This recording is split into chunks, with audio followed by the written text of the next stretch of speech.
咱的华视新闻杂志实在是有够厉害，又够得奖咯。华视暗时的新闻主播连昭慈，甲点名记者张书瑶所制作的专题《玉里的法国爸爸刘一峰》，来得到社会公民面的报道奖的特优，这嘛是咱的连昭慈第4届摕到这个奖。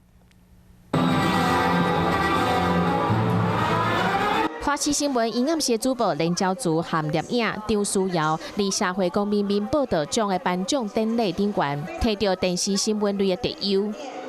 制作一个感人的作品，就是创作者自己真的本身要先被感动。那我很谢谢评审的青睐。摄影记者用镜头记录了一个平凡的人物，那是一件很动人的事情。这摆得奖的专题《玉里的法国爸爸刘一峰》，采访小组来到花莲的玉里，甲新妇刘一峰为台湾半世纪来的奉献，拢甲记录来，嘛，互人感受到人性的光辉。我在法国25年，我在台湾50多年。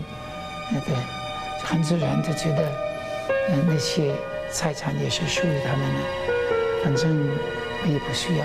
刘一峰媳妇为着玉里，佮甲爸母伫法国留予伊的地拢卖好掉，卖300多万，全部拢用来照顾收容弱势。透过华视新闻镜头，甲这个感动人的时刻拢记录来，评审嘛足肯定的。这是连昭慈第4摆，张书瑶第2摆，摕到社会公民面报道奖。嘛，互华视新闻杂志足大的鼓励。